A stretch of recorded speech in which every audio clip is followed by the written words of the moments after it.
வணக்கம். நிமிடச் செய்திகளை வழங்குவதற்காக நான் ராதா.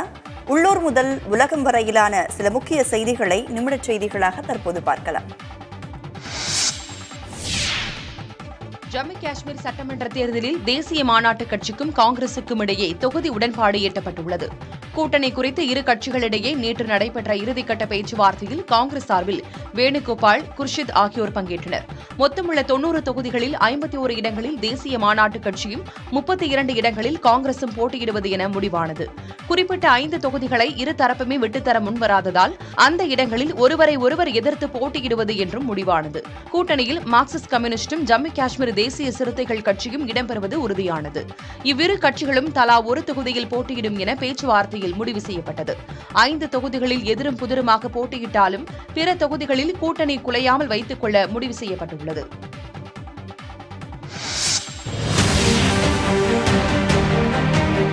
ஜம்மு காஷ்மீரில் உள்ள 90 சட்டப்பேரவை தொகுதிகளுக்கு 3 கட்டங்களாக தேர்தல் நடைபெறுகிறது. இதில் முதற்கட்டமாக அடுத்த மாதம் 18ஆம் தேதி 24 தொகுதிகளுக்கு தேர்தல் நடைபெற உள்ளது. இதற்காக 44 பேர் கொண்ட முதற்கட்ட வேட்பாளர் பட்டியலை பாஜக முதலில் வெளியிட்டது. 15 வேட்பாளர்கள் முதற்கட்ட தேர்தலிலும், 10 வேட்பாளர்கள் இரண்டாவது கட்ட தேர்தலிலும், 19 பேர் மூன்றாவது கட்ட தேர்தலிலும் போட்டியிடுவார்கள் என அறிவித்தது.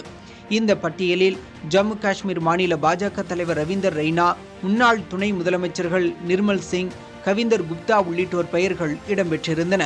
ஆனால் சில நிமிடங்களிலேயே 44 பேர் கொண்ட முதற்கட்ட வேட்பாளர் பட்டியலை பாஜக திரும்ப பெற்றுவிட்டது. முதற்கட்ட தேர்தலுக்கான வேட்பாளர்களை மட்டும் அறிவிப்பதற்கு பதிலாக 2 மற்றும் 3வது கட்ட தேர்தலுக்கான வேட்பாளர்களையும் தவறுதலாக அறிவித்துவிட்டதால் வாபஸ் பெற்றதாக கூறப்படுகிறது. இதையடுத்து 15 பேர் கொண்ட முதற்கட்ட வேட்பாளர் பட்டியலையும், ஒரே ஒரு வேட்பாளர் பெயருடன் 2ஆம் கட்ட வேட்பாளர் பட்டியலையும் அடுத்தடுத்து பாஜக வெளியிட்டது. அந்த வகையில் ராஜ்போரா தொகுதியில் அர்ஷித் பட், சோபியானில் ஜாவித் அகமது, அனந்தநாக் மேற்கில் முகமது ரஃபிக் வானி, அனந்தநாக்கில் சையது வசாகத் உள்ளிட்டோர் வேட்பாளர்களாக அறிவிக்கப்பட்டுள்ளனர். இதேபோல ஏற்கனவே குலாம் நபி ஆசாத்தின் ஜனநாயக முற்போக்கு ஆசாத் கட்சி 13 பேர் கொண்ட முதற்கட்ட வேட்பாளர் பட்டியலை வெளியிட்டிருந்தது.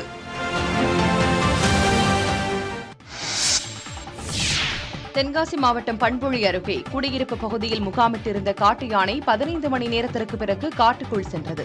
தென்காசி மாவட்டம் பண்பொழி அருகே கரிசல் குடியிருப்பு பகுதியில் ஒற்றை காட்டு யானை நேற்று அதிகாலை 5 மணிக்கு ஊருக்குள் புகுந்தது. அப்போது யானை தாக்கியதில் ஆறுமுகசாமி என்பவர் படுகாயமடைந்து தென்காசி அரசு மருத்துவமனையில் சேர்க்கப்பட்டார். தகவல் அறிந்து வந்த வனத்துறையினர் யானையை வனத்துக்குள் திருப்பி அனுப்பும் முயற்சியில் ஈடுபட்டனர். 3 முறைக்கு மேல் குளத்திலிருந்து கிராம பகுதிக்குள் யானை வந்ததால் வனத்துறையினர் வெடிகளை வெடித்தனர். பண்பொழி கரிசல் குடியிருப்பு பகுதியில் மின்சாரம் துண்டிக்கப்பட்டது. கரிசல் குளத்துக்கும் தோட்டங்களுக்கும் யானை மாறி மாறி சென்றதால் மக்கள் அச்சத்தில் வீடுகளில் முடங்கினர். மாலை நேரத்தில் யானை மீண்டும் ஊருக்குள் செல்ல தொடங்கியது. பண்பொழி வடகரை பிரதான சாலையில் போக்குவரத்து நிறுத்தப்பட்டது. கிட்டத்தட்ட 15 மணி நேர போராட்டத்திற்கு பிறகு யானை சாலையை கடந்து வனப்பகுதிக்கு சென்றுவிட்டதாக வனத்துறையினர் தெரிவித்தனர். அதன் பின்னர் பிரதான சாலையில் போக்குவரத்து அனுமதிக்கப்பட்டது. மின் விநியோகமும் சீர் செய்யப்பட்டது. நிலச்சரிவு பேரிடர் நேரிட்ட வயநாட்டில் பாதிக்கப்பட்டவர்களின் சந்தேகம் முழுமையாக தீரும் வரை தேடுதல் பணி தொடரும் என்று கேரள வனத்துறை அமைச்சர் தெரிவித்திருக்கிறார். வயநாட்டில் நிலச்சரிவு நேரிட்ட பகுதிகளில் பாதிப்புகளை மதிப்பிட மாநில அமைச்சர்கள், எம்எல்ஏக்கள், மாவட்ட ஆட்சியர் உள்ளிட்ட அதிகாரிகள் அடங்கிய குழுவை கேரள அரசு அமைத்துள்ளது. இந்த குழுவினர் நேற்று சூரல்மலை உள்ளிட்ட பகுதிகளில் நேரில் பார்வையிட்டு ஆய்வு செய்தனர். வரும் 31ஆம் தேதி வரை இந்த குழுவினர் ஆய்வு செய்ய உள்ளனர். பல்வேறு துறை அதிகாரிகள் பங்கேற்ற ஆய்வுக் கூட்டத்திலும் இவர்கள் ஆலோசனை நடத்தினர்.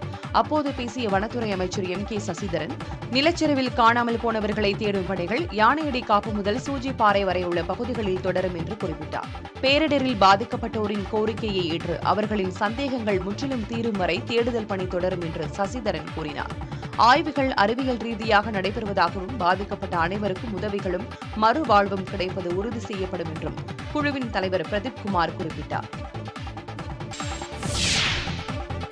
வயநாடு பேரிடரில் பாதிக்கப்பட்டோருக்கு கரம் கோர்க்கவும் புனரமைக்கவும் பிரபல பின்னணி பாடகர் கே.ஜே. ஜேசுதாஸின் காந்தக்குரலில் நெஞ்சம் கணக்கும் பாடல் வெளியாகியுள்ளது.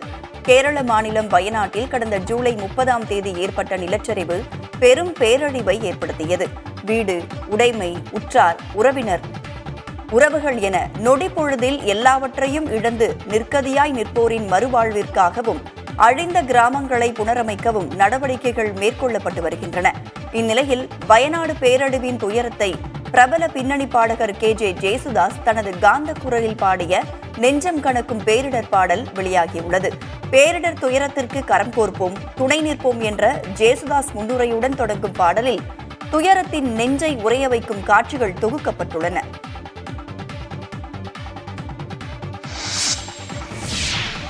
புதுக்கோட்டை மாவட்டம் திருமயம் அருகே 13 வயதான பள்ளி மாணவர் சந்தேகத்திற்குரிய வகையில் உயிரிழந்திருப்பது பல்வேறு கேள்விகளை எழுப்பியுள்ளது. பொன்னமராவதி JJ நகரைச் சேர்ந்த அழகுமணி நல்லமாள் தம்பதி அரசு போக்குவரத்து கழக பணிமனை எதிரே பலகார கடை நடத்தி வருகின்றனர்.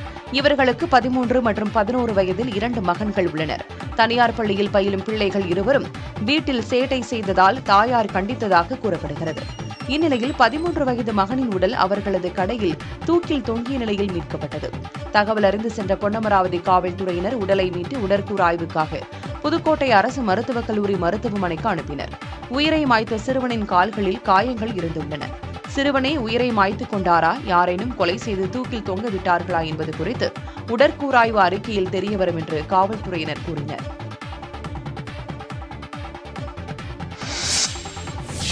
தம்மையும் தமது குடும்பத்தினர் குறித்தும் சமூக வலைதளங்களில் அவதூறாக பதிவிடப்படுவதாக திருச்சி மாவட்ட காவல் கண்காணிப்பாளர் வருண்குமார் அளித்த புகார் அடிப்படையில் நாம் தமிழர் கட்சியைச் சேர்ந்த மேலும் 2 கைது செய்யப்பட்டுள்ளனர். மாவட்ட காவல் கண்காணிப்பாளர் வருண்குமார் தன்னையும் தனது குடும்பத்தினர் குறித்தும் சமூக வலைதளத்தில் அவதூறாக பதிவிடும் நபர்கள் மீது நடவடிக்கை எடுக்க கோரி திருச்சி தில்லைநகர் காவல் நிலையத்தில் புகார் அளித்தார். நாம் தமிழர் கட்சியின் தலைமை ஒருங்கிணைப்பாளர் சீமானின் தூண்டுதலின் பேரில்தான் பதிவுகள் இடப்பட்டதாகவும் அந்த புகாரில் குறிப்பிட்டிருந்தார். இதன் அடிப்படையில் சீமான் உள்ளிட்டோர் மீது வழக்கு பதிவு செய்த தில்லைநகர் காவல்துறையினர் விருதுநகரைச் சேர்ந்த கண்ணன், மதுரையைச் சேர்ந்த திருப்பதி ஆகியோரை ஏற்கனவே கைது செய்திருந்தனர்.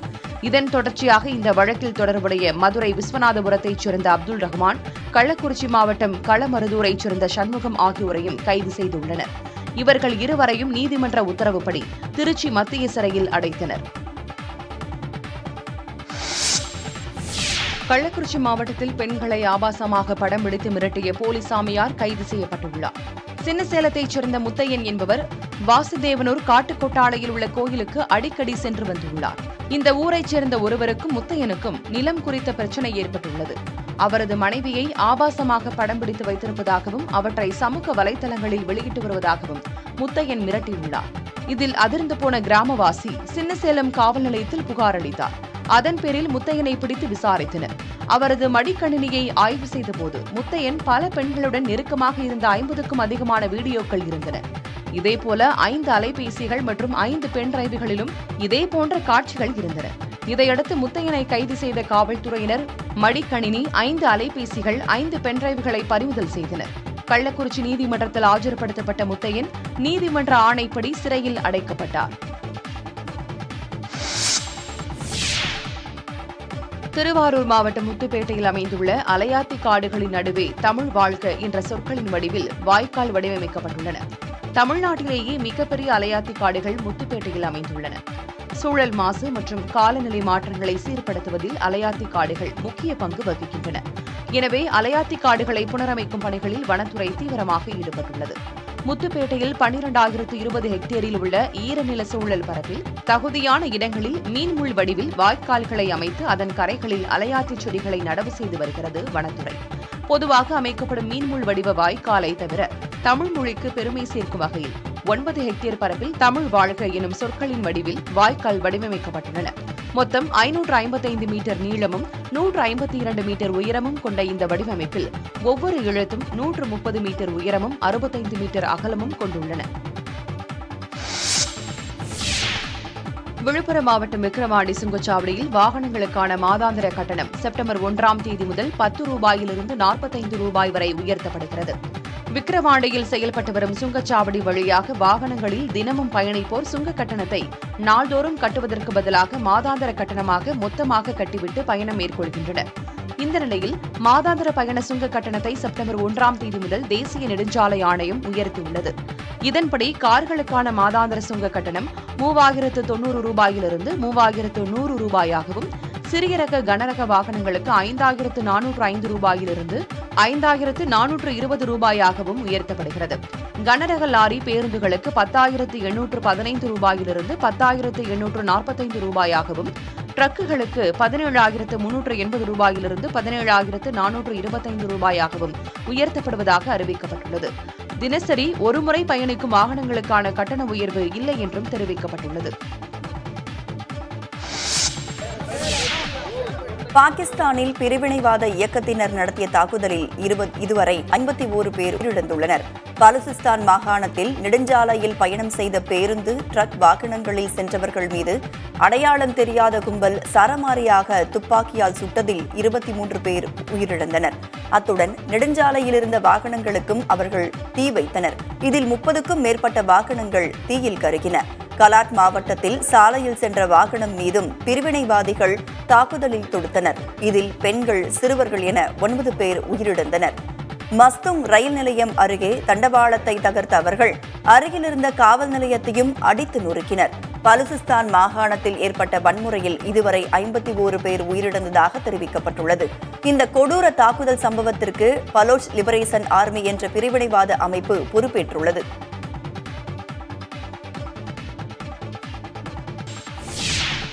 தொழில் முதலீடுகளை தமிழகம் நோக்கி ஈர்க்க முதலமைச்சர் மு க ஸ்டாலின் அமெரிக்கா செல்கிறார். முதலமைச்சரின் பயணத்திற்கான முன்னேற்பாடு பணிகளை கவனிக்கும் வகையில் தொழில்துறை அமைச்சர் TRB ராஜா, தொழில்துறை மற்றும் தமிழ்நாடு கைடன்ஸ் அமைப்பின் அதிகாரிகள் ஏற்கனவே அமெரிக்கா புறப்பட்டு சென்றனர். மொத்தம் 17 நாட்கள் பயணம் மேற்கொள்ளும் முதலமைச்சர் சான் பிரான்சிஸ்கோ, சிகாகோ உள்ளிட்ட நகரங்களில் நடைபெறும் நிகழ்வுகளில் உலகின் முன்னணி நிறுவன தலைவர்களை சந்தித்து பேச உள்ளார்.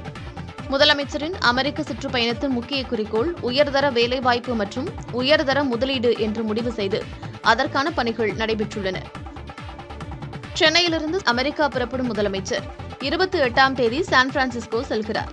அங்கு 29ஆம் தேதி நடைபெறும் முதலீட்டாளர் மாநாட்டில் பங்கேற்கிறார். தொடர்ந்து 31ஆம் தேதி அமெரிக்க தமிழ்ச் சங்கங்களை சேர்ந்தவர்களை முதலமைச்சர் மு க ஸ்டாலின் சந்தித்து பேசுகிறார். செப்டம்பர் 2ஆம் தேதி சான் பிரான்சிஸ்கோவிலிருந்து சிகாகோ செல்லும் முதலமைச்சர் செப்டம்பர் 7ஆம் தேதி ஏற்பாடு செய்யப்பட்டிருக்கும் வெளிநாட்டு வாழ் தமிழர்களுடனான கலந்துரையாடல் நிகழ்ச்சியில் பங்கேற்கிறார். மேலும் அமெரிக்காவில் உள்ள முக்கிய நிறுவனங்களின் தலைவர்களையும் சந்திக்க உள்ளார். இந்த பயணத்தின் போது கூகுள் நிறுவனத்தின் தலைமைச் செயல் அதிகாரி சுந்தர் பிச்சை மற்றும் மைக்ரோசாப்ட் நிறுவன அதிகாரிகளையும் முதலமைச்சர் சந்திப்பார் என்று எதிர்பார்க்கப்படுகிறது. அமெரிக்க பயணத்தை முடித்துக் கொண்டு செப்டம்பர் 12ஆம் தேதி முதலமைச்சர் சென்னை திரும்புகிறார். முதலமைச்சரின் இந்த அமெரிக்க பயணத்தின் போது உலகின் முன்னணி தொழில் நிறுவனங்களுடன் பல புரிந்துணர்வு ஒப்பந்தங்கள் கையெழுத்தாகும் என்று தெரிகிறது. ஏற்கனவே முதலமைச்சர் மு க ஸ்டாலின் கடந்த 3 ஆண்டுகளில் Dubai, Abu Dhabi, Singapore, Japan, Spain உள்ளிட்ட நாடுகளுக்கு சென்று முதலீட்டாளர்களை சந்தித்து தமிழகத்தில் முதலீடு செய்ய வரும்படி அழைப்பு விடுத்திருந்தார். இந்த வெளிநாட்டு பயணங்களின் போது எவ்வளவு முதலீட்டுக்கான புரிந்துணர்வு ஒப்பந்தங்கள் கையெழுத்தாகின என்பதை பார்க்கலாம். 2022 மார்ச் மாதம் துபாய்க்கு முதலமைச்சர் 5 நாள் அரசுமுறை பயணம் மேற்கொண்ட போது 15,000க்கும் மேற்பட்ட வேலைவாய்ப்புகளை உருவாக்கக்கூடிய 6,100 கோடி முதலீட்டுக்கான புரிந்துணர்வு ஒப்பந்தங்கள் கையெழுத்தாகின. 2023 மே மாதம் சிங்கப்பூர் மற்றும் ஜப்பான் நாடுகளுக்கு சென்றபோது 2,000க்கும் மேற்பட்ட வேலைவாய்ப்புகளை உருவாக்கக்கூடிய 1,342 கோடி முதலீட்டிற்கான புரிந்துணர்வு ஒப்பந்தங்கள் கையெழுத்திடப்பட்டன. இந்த ஆண்டின் தொடக்கத்தில் ஸ்பெயினுக்கு 8 நாள் அரசுமுறை பயணமாக முதலமைச்சர் சென்றபோது 3,440 கோடி முதலீட்டுக்கான புரிந்துணர்வு ஒப்பந்தங்கள் கையெழுத்தாகின. குறிப்பாக ஹபக்லாய்ட் நிறுவனம் 2,500 கோடி, எடிஃபான் நிறுவனம் 540 கோடி, ரோகா நிறுவனம் 400 கோடி முதலீடு செய்ய உறுதியளித்தன. முதலமைச்சர் மு க ஸ்டாலின் மேற்கொண்ட இந்த வெளிநாட்டு பயணங்களில் கையெழுத்தான தொழில் முதலீட்டு புரிந்துணர்வு ஒப்பந்தங்களில் 55 விழுக்காடு வரை செயல்பாட்டிற்கு வந்துள்ளதாக தொழில்துறை தரப்பில் தெரிவிக்கப்பட்டுள்ளது. புதிய தலைமுறைக்காக செய்தியாளர் ஸ்டாலின். திமுக MP தயாநிதி மாறன் தொடர்ந்த அவதூறு வழக்கின் விசாரணைக்காக அதிமுக பொதுச் செயலாளர் எடப்பாடி பழனிசாமி சென்னை சிறப்பு நீதிமன்றத்தில் இன்று நேரில் ஆஜராக உள்ளார். மக்களவைத் தேர்தல் பரப்புரையின் போது மத்திய சென்னை MP தயாநிதி மாறன் தொகுதி மேம்பாட்டு நிதியை முறையாக செலவிடவில்லை என எடப்பாடி பழனிசாமி பேசியிருந்தார். இதற்கு மறுப்பு தெரிவித்த தயாநிதி மாறன் எடப்பாடி பழனிசாமிக்கு எதிராக எழும்பூர் நீதிமன்றத்தில் அவதூறு வழக்கு தொடர்ந்திருந்தார். பின்னர் இந்த வழக்கு MP MLAக்கள் வழக்குகளை விசாரிக்கும் சென்னை சிறப்பு நீதிமன்றத்திற்கு மாற்றப்பட்டது. வழக்கு விசாரணைக்கு வரவுள்ள நிலையில் எடப்பாடி பழனிசாமி இன்று நேரில் ஆஜராக உள்ளதாக கட்சி வட்டாரங்கள் தெரிவித்துள்ளன. திருநெல்வேலி மாவட்டம் மாஞ்சோலையில் தேயிலை தோட்ட தொழிலாளர்கள் இன்று முதல் உண்ணாவிரத போராட்டம் தொடங்க உள்ளனர். அங்குள்ள தேயிலை நிறுவனத்தின் 99 ஆண்டுகால ஒப்பந்தம் முடிவதால் தொழிலாளர்களை கட்டாய பணி நீக்கம் செய்வதாக குற்றச்சாட்டுகள் எழுந்தன. இதை கண்டித்தும் மாஞ்சோலையை விட்டு வெளியேற வற்புறுத்தி வருவதையும் கண்டித்து போராட்டம் நடத்தினர். இந்த விவகாரம் குறித்த வழக்குகள் நீதிமன்றத்தில் உள்ள நிலையில் நிலம் வழங்க வேண்டும், தேயிலை நிறுவனத்தை தமிழ்நாடு அரசின் டான்டி நிறுவனமே எடுத்து தொடர்ந்து நடத்த வேண்டும் என்பன உள்ளிட்ட பல்வேறு கோரிக்கைகளை வலியுறுத்தி வருகின்றனர். இந்த கோரிக்கைகளை நிறைவேற்ற வலியுறுத்தி இன்று முதல் உண்ணாவிரத போராட்டம் நடத்தவுள்ளதாக மாஞ்சோலை தேயிலை தோட்ட தொழிலாளர்கள் அறிவித்துள்ளனர். பழனியில் முத்தமிழ் முருகன் மாநாடு நிறைவு பெற்ற நிலையில் அங்கு நடைபெறும் கண்காட்சியை காண பொதுமக்கள் ஆர்வம் காட்டி வருகின்றனர். மாநாட்டில் சுமார் 2 லட்சம் பேர் பங்கேற்றுக் கொண்டனர். இதனைத் தொடர்ந்து அறுபடை வீடுகளை தரிசனம் செய்யும் வகையில் குகை வரை கோவில்கள் போல் அரங்கம் அமைக்கப்பட்டு புத்தக மற்றும் புகைப்பட கண்காட்சி திறந்து வைக்கப்பட்டது. இந்த கண்காட்சி வரும் 30ஆம் தேதி வரை நடைபெறும் என திண்டுக்கல் மாவட்ட ஆட்சியர் பூங்கொடி தெரிவித்தார். இந்நிலையில் கண்காட்சியை காண ஏராளமானோர் குவிந்து வருகின்றனர். 3D திரையரங்கு மற்றும் அறுபடை வீடுகளை நேரில் காண்பது போல் கண்காட்சி அமைந்துள்ளதாக பொதுமக்கள் மற்றும் பக்தர்கள் மகிழ்ச்சி தெரிவிக்கின்றனர்.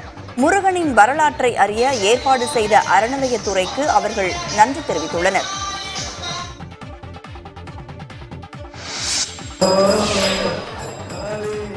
மதுரை மீனாட்சி அம்மன் கோவிலில் மதம் குறித்த அடையாள அட்டை கேட்டு தடுத்து நிறுத்தப்பட்டது பற்றி புகாரளிக்கப் போவதில்லை என்று நடிகை நமீதா தெரிவித்துள்ளார்.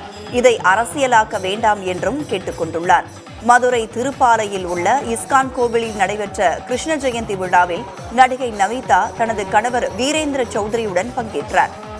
நடிகை குட்டி பத்மினி, மைனா நந்தினி ஆகியோரும் இதில் கலந்து கொண்டு புகழ் பாடினர்.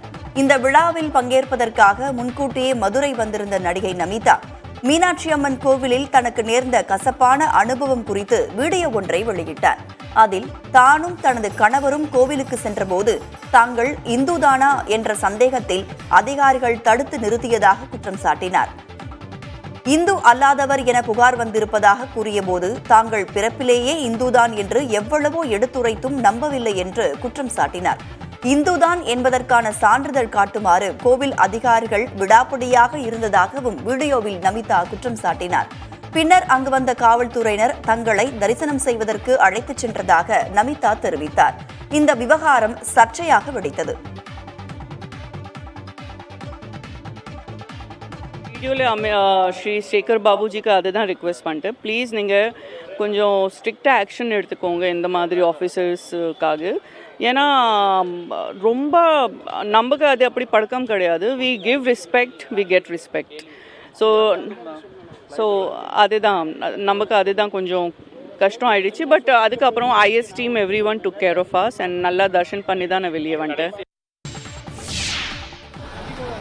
சென்னை அண்ணா அறிவாலயத்தில் திமுக ஒருங்கிணைப்பு குழு கூட்டம் நடைபெற்றது. 2026 சட்டமன்ற தேர்தலை எதிர்கொள்ளும் வகையில் கட்சியில் மேற்கொள்ள வேண்டிய மாறுதல்கள் குறித்து திமுக தலைவருக்கும் தலைமைக்கும் பரிந்துரை செய்ய இந்த குழு அமைக்கப்பட்டுள்ளது.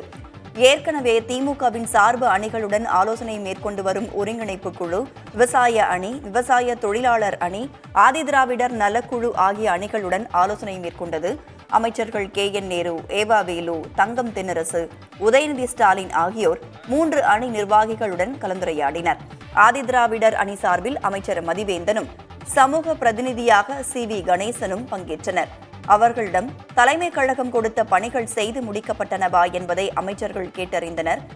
RS பாரதி வெளியூரில் இருப்பதால் ஒருங்கிணைப்பு குழு கூட்டத்தில் பங்கேற்க முடியவில்லை.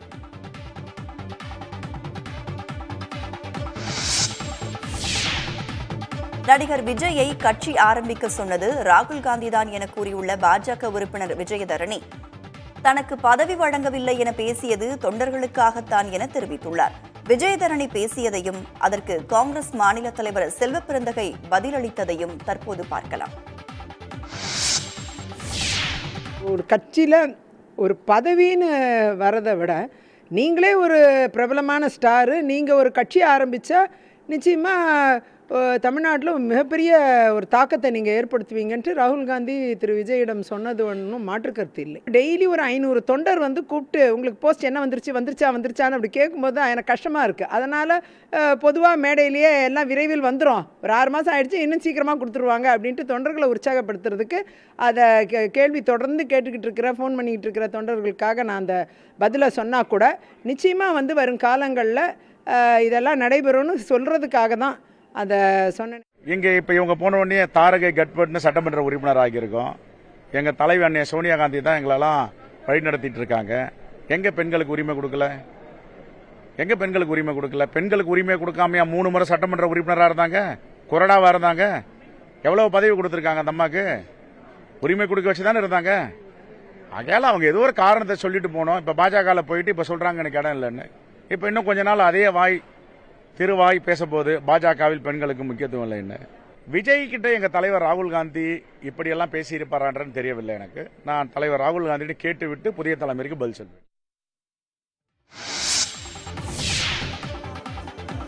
அரசு போக்குவரத்து கழகங்களுக்கு 2000க்கும் மேற்பட்ட புதிய பேருந்துகள் வாங்க நடவடிக்கை எடுக்கப்பட்டுள்ளது. அரசு போக்குவரத்து கழகங்களுக்கு புதிய பேருந்துகள் கொள்முதல் செய்ய ஒப்பந்தம் கோரப்பட்டுள்ளது. இதன்படி 2024-25 நிதியாண்டில் 3000 புதிய பேருந்துகள் கொள்முதல் செய்ய 1535 கோடி ரூபாய் ஒதுக்கீடு செய்யப்பட்டு 503 பேருந்துகளுக்கு விலைப்புள்ளி நிர்ணய ஆணை வழங்கப்பட்டுள்ளது. மேலும் 2544 பேருந்துகளுக்கு விலைப்புள்ளி கோரப்பட்டுள்ளது. ஜெர்மன் வளர்ச்சி வங்கி நிதி உதவியோடு மொத்தம் 2166 BS6 தர டீசல் பேருந்துகள் கொள்முதல் செய்ய நடவடிக்கை மேற்கொள்ளப்பட்டுள்ளது. இதில் 552 தாழ்தள பேருந்துகளுக்கு கொள்முதல் ஆணை வழங்கப்பட்டு 59 தாழ்தள பேருந்துகள் பயன்பாட்டிற்கு வந்துள்ளன. மீதமுள்ள 493 பேருந்துகள் வரும் நவம்பர் மாதத்திற்குள் பயன்பாட்டிற்கு வரும். உலக வங்கி உதவியுடன் மாநகர போக்குவரத்து கழகத்திற்கு 500 மின்சார பேருந்துகள் இயக்க விரைவில் பணி ஆணை வழங்கப்பட உள்ளது. கடந்த 23ஆம் தேதி வரை 3071 புதிய பேருந்துகளுக்கான கொள்முதல் ஆணை வழங்கப்பட்டுள்ளது. கிருஷ்ணகிரியில் பள்ளி மாணவிக்கு பாலியல் வன்கொடுமை இழைக்கப்பட்ட வழக்கில் மேலும் 2 நபர்களை சிறப்பு புலனாய்வு குழுவினர் கைது செய்துள்ளனர். கிருஷ்ணகிரி அருகே தனியார் பள்ளி ஒன்றில் நடத்தப்பட்ட போலி NCC முகாமில் 13 வயது மாணவி பாலியல் வன்கொடுமை செய்யப்பட்டார். இந்த விவகாரத்தில் போலி பயிற்சியாளர் சிவராமன் உடந்தையாக இருந்த பள்ளியின் தாளாளர், முதல்வர் உள்பட 11 நபர்கள் கைது செய்யப்பட்டனர். இவர்களில் சிவராமன் கடந்த 23ஆம் தேதி எலி பேஸ்ட் சாப்பிட்டு உயிரை மாய்த்ததாக காவல்துறை கூறுகிறது. பாலியல் வன்கொடுமை குறித்து IG பவானீஸ்வரி தலைமையிலான சிறப்பு புலனாய்வு குழு 5வது நாளாக தீவிர விசாரணையில் ஈடுபட்டனர். இந்த வழக்கில் தலைமறைவாக இருந்த சுதாகர் என்பவரை கைது செய்து விசாரித்து வருகின்றனர். இதேபோல சிவராமனுக்கு உதவியதாக கமல் என்பவரையும் காவல்துறையினர் கைது செய்துள்ளனர். திருப்பூர் மாவட்டம் தாராபுரம் அருகே நாய்களை கட்டி தொங்கவிட்டு அடித்துக் கொன்ற விவகாரத்தில் புகார் அளித்தவர் மீது தாக்குதல் நடத்தப்பட்டுள்ளது. திருப்பூர் மாவட்டம் தாராபுரம் மூலனூரை அடுத்த கோவில்மேட்டு புதூர் பகுதியில் அடையாளம் தெரியாத நபர்கள் 2 நாய்களை மரத்தில் கட்டி தொங்கவிட்டு அடித்து கொலை செய்திருக்கிறார்கள். இதை அறிந்த சமூக ஆர்வலர் நாகராஜ் என்பவர் காவல் நிலையத்தில் புகார் அளித்துள்ளார். நடராஜ், பாலசுப்பிரமணியம், பன்னீர், கந்தசாமி என்ற 4 பேரும் 2 நாய்களை அடித்து துன்புறுத்தி கொன்றதாக புகார் மனு அளித்துள்ளார்.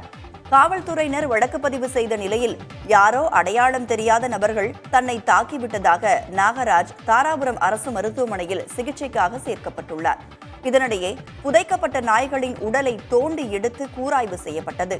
தாங்கள் வளர்த்த 15,000 முதல் 20,000 ரூபாய் மதிப்புள்ள ஆடுகளை கடித்துக் கொன்றதால் நாய்களை அடித்ததாக அப்பகுதி மக்கள் கூறியுள்ளனர்.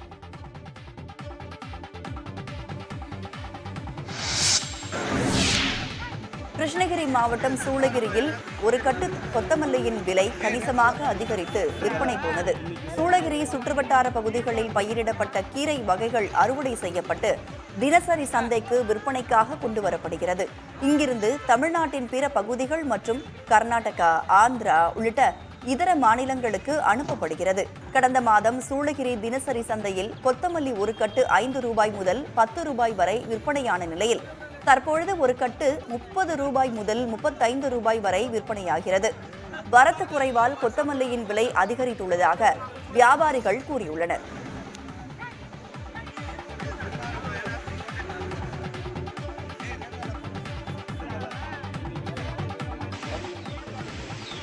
சாலை வசதியும் பாலம் வசதியும் இல்லாத மலை கிராமமான சின்னூர் காலனி மலை கிராம மக்களை திண்டுக்கல் எம்பி சச்சிதானந்தம் நேரில் சந்தித்து பிரச்சினைகளை கேட்டறிந்தார். தேனி மாவட்டம் பெரியகுளம் அருகே மேற்கு தொடர்ச்சி மலைப்பகுதியில் கொடைக்கானல் தாலுகா வெள்ளக்கவி ஊராட்சிக்கு உட்பட்ட சின்னூர் காலனி மலை கிராமம் உள்ளது. இந்த கிராம மக்கள் உணவுப் பொருட்கள் மற்றும் விளைபொருட்களை கொண்டு செல்ல கல்லாறு மற்றும் குப்பாம்பாறை ஆறுகளை கடக்க வேண்டும். இந்த நிலையில் தொடர் மழையால் 2 ஆறுகளிலும் வெள்ளப்பெருக்கெடுத்ததில் வெளியே வர முடியாமல் சூழல் ஏற்பட்டுள்ளது.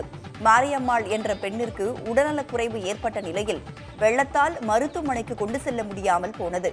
10 நாட்களுக்கு பிறகு வெள்ளப்பெருக்கு குறைந்த நிலையில் உடல்நலம் குன்றிய மாரியம்மாளை டோலி கட்டி தூக்கி மருத்துவமனையில் சேர்த்தனர். ஆனால் சிகிச்சை பலனின்றி அவர் உயிரிழந்தார்.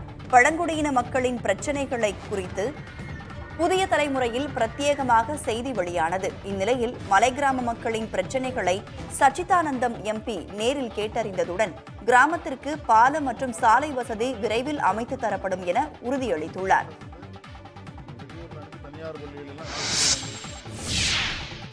விழுப்புரம் மாவட்டத்தில் மூதாட்டி ஒருவர் வீடு இன்றி கழிவறையில் தங்கியிருப்பது பற்றி புதிய தலைமுறையில் ஒளிபரப்பான செய்தி எதிரொலியாக அவருக்கு விக்கிரவாண்டி திமுக எம்எல்ஏ தற்காலிக வீட்டை அமைத்துக் கொடுத்துள்ளார். விக்கிரவாண்டி அருகே வெட்டுக்காடு கிராமத்தைச் சேர்ந்த மூதாட்டி மாரிமுத்து வசித்து வந்த குடிசை வீடு இடிந்து போனது. அந்த குடிசை சீரமைக்க வழியின்றி வறுமையில் உள்ள மூதாட்டி அரசு கட்டிக் கொடுத்த கழிவறையில் வசித்து வந்தார். இந்த அவலம் குறித்து கடந்த ஜூலை 21ஆம் தேதி புதிய தலைமுறையில் செய்தி வெளியானது. இதன் எதிரொலியாக விக்கிரவாண்டி திமுக எம்எல்ஏ அன்னியூர் சிவா மூதாட்டி வசிக்க தற்காலிகமாக இரும்பு தகடில் வடிவமைக்கப்பட்ட வீட்டை கட்டிக் கொடுத்துள்ளார். கொஞ்ச நாள் பாத்ரூமில் தங்கியிருந்தேங்க. அந்த மழைக்கு கிழக்கு அது எல்லாத்துக்கும் பாத்ரூமில் தான் இருந்தேன். எல்லாத்துக்கும் ஏன்னா ரொம்ப மழை வந்தால் கோயிலில் போய் தங்கிப்பேன். இந்த புதிய தலைமுறைக்கு சேதி வந்து போட்டாங்க. போட்டு எம்எல்ஏக்கு தெரிஞ்சு வந்து பார்த்தாரு. பார்த்துட்டு உனக்கு வீடு கட்டி தரமான்னு சொன்னார். அவர் சொன்ன மாதிரியே முடிச்சு கொடுத்துட்டாரு. இந்த புதிய தலைமுறைக்கு நன்றி. வீடு கட்டி கொடுத்த எம்எல்ஏவுக்கு நன்றி, வணக்கம். ராமநாதபுரம் மாவட்டம் பாம்பன் புதிய ரயில் பாலத்தில் மின்சார ரயில்கள் இயக்க மின் கம்பிகள் பொருத்தும் பணி மும்முரமாக நடைபெற்று வருகிறது. பாம்பன் ரயில்வே பாலம் 100 ஆண்டுகளை கடந்த நிலையில் இந்திய ரயில்வே துறை சார்பில் 550 கோடி ரூபாய் மதிப்பில் பாம்பன் கடலில் புதிதாக ரயில் பாலம் கட்டும் பணி 99% நிறைவடைந்துள்ளது. இதனையடுத்து கடந்த 21ஆம் தேதி சுமார் 1100 டன் எடை கொண்ட சரக்கு ரயில் 60 கிலோமீட்டர் வேகம் வரை படிப்படியாக இயக்கி சோதனை செய்யப்பட்டது. இந்நிலையில் புதிய தூக்கு பாலம் வழியாக மின்சார இன்ஜின் பொருத்தப்பட்ட ரயில்களை இயக்குவதற்காக மின் கம்பிகள் பாம்பன் புதிய பாலத்தின் தண்டவாளம் அருகே நிறுவப்பட்டு அதில் உயர் அழுத்த மின் ஒயர்கள் இணைக்கும் பணி நடைபெற்று வருகிறது. மேலும் தண்டவாளங்களில் ரயில் செல்லும் போது ஏற்படும் அதிர்வுகள் மற்றும் தண்டவாள சீரமைப்பை கண்டறியும் பணியும் மேற்கொள்ளப்பட்டுள்ளது. இதன்படி ஸ்கேனர் மிஷின் பொருத்தப்பட்ட ரயில் இன்ஜினை புதிய தூக்கு பாலம் வழியாக மண்டபம் ரயில் நிலையம் முதல் பாம்பன் ரயில் நிலையம் வரை இயக்கி சோதனை மேற்கொள்ளப்பட்டுள்ளது. பிரதமர் நரேந்திர மோடியால் கடந்த ஆண்டு டிசம்பரில் திறந்து வைக்கப்பட்ட 35 அடி உயர சத்ரபதி சிவாஜி சிலை கீழே விழுந்து நொறுங்கியது. மகாராஷ்டிர மாநிலம் சிந்துர்க் மாவட்டத்தில் உள்ள ராஜ்கோட்டில் மராட்டிய அரசர் சத்ரபதி சிவாஜியின் உருவ சிலையை பிரதமர் மோடி கடந்த ஆண்டு திறந்து வைத்தார். இந்த சிலை தற்போது சுக்குநூறாக உடைந்தது. கடந்த 3 நாட்களாக அப்பகுதியில் பலத்த காற்றுடன் கூடிய கனமழை பெய்த நிலையில் சிலை உடைந்ததற்கான காரணத்தை அதிகாரிகள் ஆய்வு செய்து வருகின்றனர். இது தொடர்பான வீடியோ மற்றும் புகைப்படங்களை மகாராஷ்டிர மாநில காங்கிரஸ் கமிட்டி சமூக வலைதளங்களில் பகிர்ந்து பாஜக அவமதித்து விட்டதாக குறிப்பிட்டுள்ளது. சிலை முறையாக பராமரிக்கப்படவில்லை என சரத்பவார் கட்சியினரும் குற்றம் சாட்டியுள்ளனர்.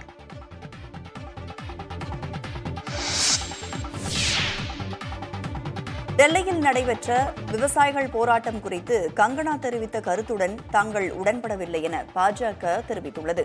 பாஜக எம்பி கங்கனா ரணாவத் அளித்த பேட்டியில் விவசாயிகள் போராட்டத்தில் பாலியல் துன்புறுத்தல்களும் கொலைகளும் அரங்கேறின எனவும் மத்திய அரசு வேளாண் சட்டங்களை திரும்பப் பெறவில்லை என்றால் போராட்டக்காரர்கள் நாட்டில் எதையும் செய்திருக்கக்கூடும் என்றும் தெரிவித்தார். தேசத்தின் தலைமை வலுவாக இல்லாமல் போயிருந்தால் பஞ்சாப் மாநிலத்தை வங்கதேசமாக மாற்றியிருப்பார்கள் எனவும் கூறியிருந்தார். விவசாயிகள் போராட்டம் என்ற பெயரில் நடந்த குற்றங்கள் குறித்து தேசம் அறியாது என்றும் படுகொலை செய்து தூக்கிலிட்ட சம்பவங்களும் நடந்ததாகவும் கங்கனா தெரிவித்திருந்தார். அவரது இந்த கருத்துடன் தங்களுக்கு உடன்பாடு இல்லை என பாஜக விளக்கம் கூறியுள்ளது.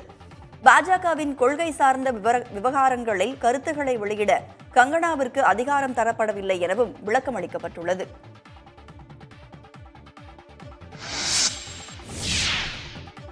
தலைவர் அண்ணாமலை ஆதாரமற்ற கருத்துக்களை கூறி மக்களிடையே குழப்பத்தை ஏற்படுத்துவதாக தமிழ்நாடு காங்கிரஸ் கமிட்டி தலைவர் செல்வ பெருந்தகை விமர்சித்துள்ளார். சென்னையில் பாஜக கூட்டத்தில் பேசிய அண்ணாமலை, இந்தியாவுக்கு விடுதலை பெற்றுத்தந்த காங்கிரஸ் கட்சி 1971ஆம் ஆண்டு முதல் திராவிட கட்சிகளுக்கு அடிமையாக இருப்பதாக கூறியிருந்தார். இதற்கு அறிக்கை வாயிலாக பதிலளித்த செல்வ பெருந்தகை, 1971ஆம் ஆண்டில் இருந்து காங்கிரஸ் தனியாகவும் கூட்டணியாகவும் பெற்ற வெற்றிகளை குறிப்பிட்டுள்ளார். மக்களவை தேர்தலில் தமிழகத்தில் காங்கிரஸ் 27 இடங்களில் போட்டியிட்டு அனைத்திலும் வென்றது போல் பாஜகவால் சாதிக்க முடியுமா என்றும் செல்வ பெருந்தகை கேள்வி எழுப்பியுள்ளார். பாஜகவில் தலைவர்களுக்கு பஞ்சம் இருப்பதால் அண்ணாமலை தலைவராகிவிட்டார் என்றும், மத்தியில் ஆட்சியில் இருப்பதால் பணபலத்தை கொண்டு அவர் அரசியல் நடத்தி வருவதாகவும் செல்வ பெருந்தகை விமர்சித்துள்ளார். முன்னாள் அமைச்சர் ராஜேந்திர பாலாஜி மீதான வழக்கில் விரைந்து குற்றப்பத்திரிகை தாக்கல் செய்ய உத்தரவிடக் கோரி சென்னை உயர்நீதிமன்றத்தில் மனு தாக்கல் செய்யப்பட்டுள்ளது. ராஜேந்திர பாலாஜி அமைச்சராக இருந்தபோது ஆவின் நிறுவனத்தில் வேலை வாங்கித் தருவதாக கூறி 30 லட்சம் ரூபாய் பணம் வாங்கிக் கொண்டு மோசடி செய்ததாக குற்றச்சாட்டு எழுந்தது. இது தொடர்பான புகாரில் முன்னாள் அமைச்சர் ராஜேந்திர பாலாஜி, அதிமுக பிரமுகர் விஜய நல்லத்தம்பி உள்ளிட்டோருக்கு எதிராக விருதுநகர் காவல்துறையினர் வழக்கு பதிவு செய்தனர். 2021ஆம் ஆண்டு முதல் நிலுவையில் உள்ள வழக்கில் விரைவில் குற்றப்பத்திரிகை தாக்கல் செய்ய உத்தரவிடக் கோரி ரவீந்திரன் என்பவர் சார்பில் சென்னை உயர்நீதிமன்றத்தில் மனு செய்யப்பட்டுள்ளது. ராஜேந்திர பாலாஜி முன்னாள் அமைச்சர் என்பதால் வழக்கில் குற்றப்பத்திரிகை தாக்கல் செய்வதில் தாமதம் ஏற்படுவதாக மனுவில் குற்றம் சாட்டப்பட்டுள்ளது.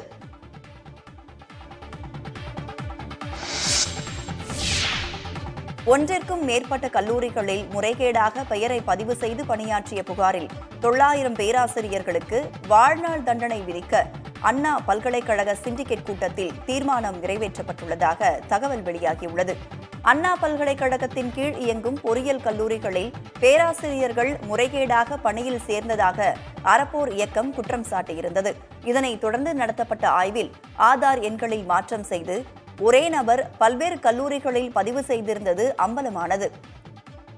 இதுபோன்று 295 கல்லூரிகளில் 900 பேராசிரியர்கள் முறைகேட்டில் ஈடுபட்டது விசாரணையில் தெரியவந்துள்ளது. இந்த நிலையில் பேராசிரியர்களுக்கு வாழ்நாள் தண்டனை விதிக்கவும், தனியார் கல்லூரிகள் மீது குற்றவியல் நடவடிக்கை எடுக்கவும் சிண்டிகேட் நிர்வாகிகள் ஒப்புதல் அளித்திருப்பதாக தகவல் வெளியாகியுள்ளது.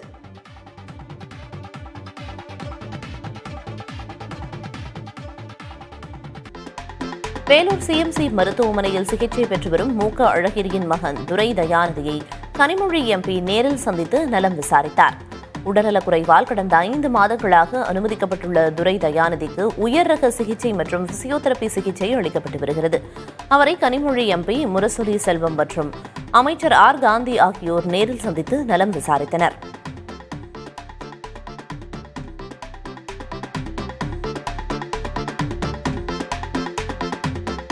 புதுக்கோட்டை மாவட்டம் பொன்னமராவதி அருகே உள்ள கல்லம்பட்டியில் முத்துமாரியம்மன் கோயில் ஆவணி திருவிழாவை முன்னிட்டு பக்தர்கள் பால்குடத்துடன் அக்னியில் இறங்கி நேர்த்திக்கடன் செலுத்தினர். முன்னதாக பக்தர்கள் முக்கிய வீதிகள் வழியாக பால்குடத்தை ஊர்வலமாக எடுத்து வந்தனர். தென்காசி மாவட்டம் சங்கரன் கோயிலில் தானமாக வழங்கப்பட்ட 3500 கிலோ அரிசியை கொண்டு அன்னபூஜை நடத்தப்பட்டது. சங்கரன் கோவில் மற்றும் அதன் சுற்றுப்பகுதிகளைச் சேர்ந்த ஏராளமான பெண்கள் இந்நிகழ்வில் கலந்து கொண்டனர். அன்னபூஜை பிரார்த்தனை நிகழ்வில் சங்கரன்கோவில் நகராட்சி ஆணையர் உட்பட ஆன்மீக அமைப்புகளைச் சார்ந்த பொறுப்பாளர்களும் கலந்து கொண்டனர்.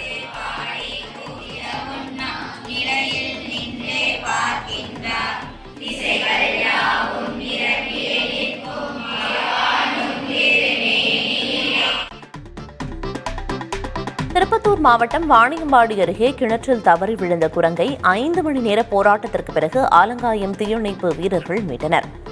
மேல் நிம்மியம்பகோடு பகுதியைச் சேர்ந்த கோவிந்தசாமி என்பவரது விவசாய நிலத்தில் சுற்றித் திரிந்த குரங்கு அருகிலிருந்த கிணற்றில் தவறி விழுந்தது. இதுகுறித்து பொதுமக்கள் தகவல் தெரிவித்த நிலையில் அங்கு வந்த தீயணைப்பு வீரர்கள் குரங்கை மீட்டனர்.